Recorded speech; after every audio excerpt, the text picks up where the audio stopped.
السلام عليكم، كنتمنى تكونوا بألف خير ويلقاكم هذا الفيديو في أحسن الأحوال يا ربي بصحة جيدة. قبل ما نبداو الفيديو ديالنا نصليو على النبي، اللهم صل وسلم وبارك على نبينا محمد عليه أفضل الصلاة. اليوم غادي نشارك معكم ألذ وأسهل معسلات يمكن تحضيرها في هاد رمضان، كتجي رائعة وبشكل رائع وكذلك حتى المذاق روعة بمكونات جد بسيطة وفي المتناول، والأهم أنها كتحضر بسرعة. نتمنى تنال الاعجاب ديالكم، ولا عجبكم الفيديو ما تبخلوش عليا باللايكات ديالكم او تعليقكم محفزه. ولا كنتوا اول مره كتزوروا القناه فضلا وليس امرا تشتركوا في القناه وتفعلوا الجرس باش توصلوا بكل ما هو جديد. كيف ما كتلاحظوا معايا الشكل ديالها كيجي رائع على شكل ورده. نخليكم مع المكونات ديالها وكذلك الطريقه. عندي هنا 250 غرام ديال الدقيق الابيض، 250 غرام ديال الزنجلان اللي كيكون منقي من قبل وغسلته من قبل. عندي هنا 5 غرام ديال خميره الحلويات، يعني كما كتلاحظوا معايا غير نصف ملعقه. عندي قبصه ديال الملح، عندي ملعقه كبيره ديال النافع وحبه حلاوه يعني مغربلين، وعندي ملعقه كبيره ديال القرفه. وبالنسبه للمكون هنايا عندي 2 معالق كبار ديال زيت المائده، عندي هنا اصفر بيضه، وعندي ملعقة كبيرة ديال زيت الزيتون، وعندي ملعقة ديال الخل، وعندي هنا كذلك ماء الزهر مع الزعفران الحر.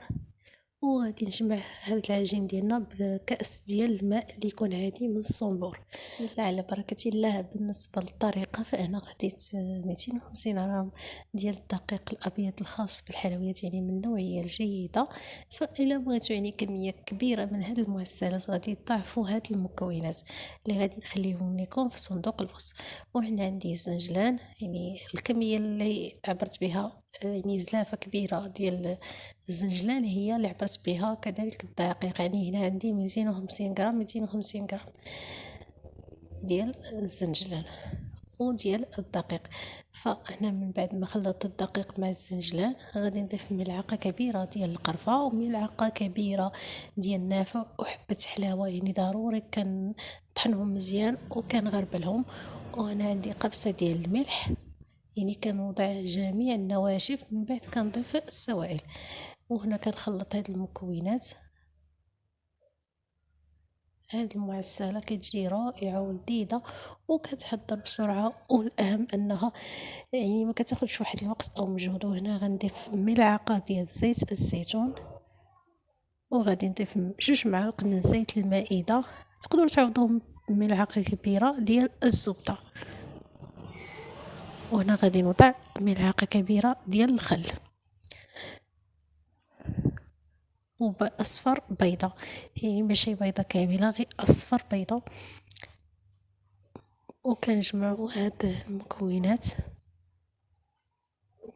غادي نوضع كأس ديال الزهر مع الزعفران الحر، وغادي نجمع المكونات بالماء، يعني مكونات جد بسيطه وكتوجدها بسرعه، ما كتاخذش واحد الوقت او مجهود، يعني تحضريها في اخر لحظه.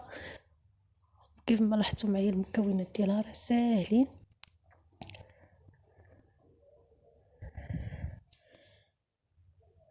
وغنبدا نجمع هاد المكونات بالماء اللي يكون بارد، اي ماء عادي ديال الخميره، وكنجمع العجين ديالنا وكنعجنو يعني بحال العجينه ديال الخبز.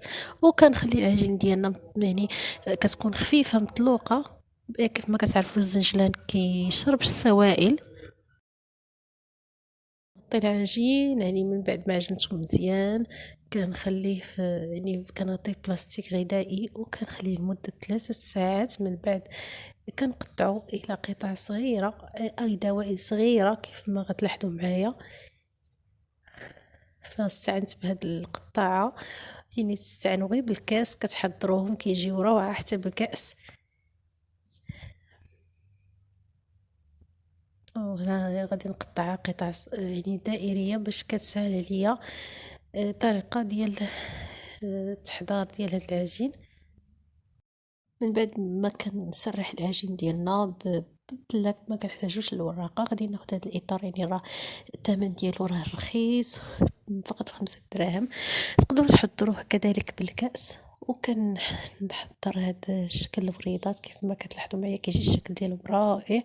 كناخد هاد الشكل الدائري وكنتنيه ماشي يعني 100%، فقط كنخلي واحد الشكل بحال الهلال، وكنجمع هاد الجوانب كيف ما هنا كتلاحظوا معايا، وكنوقفهم على اطار ديال العمل باش كيجي الشكل ديالهم واقف في اناء ديال التقديم.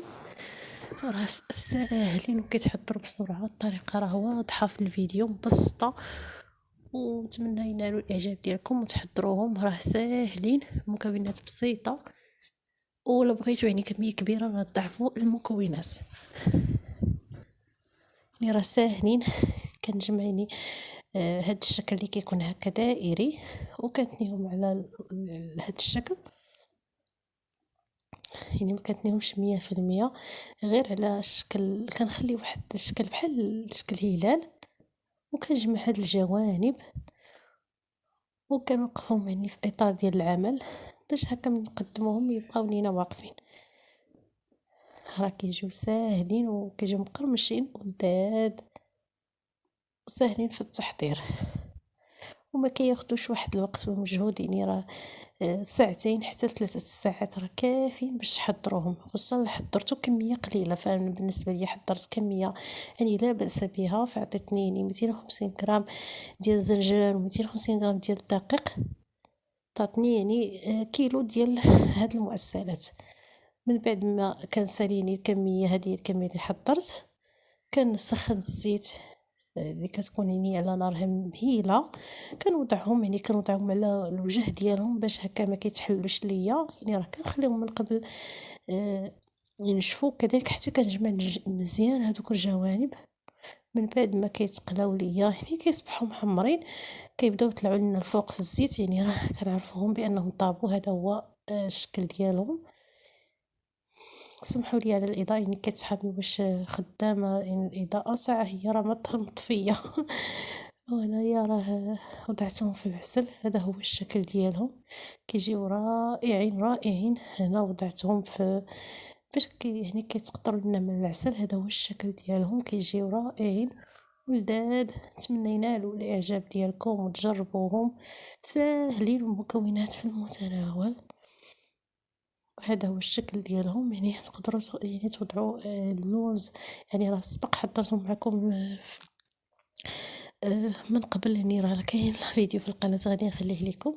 حضرتهم باللوز، يعني وضعت اللوز في الوسط ديال هاد الورده. تقدروا تاخذوا اللوز وتسلقوه وتقليوه وتوضعوه وسط هاد الورده، كيجيو رائع حتى هي في المنظر ديالو. فانا فضلت نحضرهم بهذا الشكل، كيجيو رائعين. نتمنى ينالوا الاعجاب ديالكم. شكرا على المتابعه، ولا عجبكم الفيديو ما تبخلوش عليا باللايكات ديالكم وبتعليقكم محفزه. والى الملتقى في فيديو اخر، في امان الله.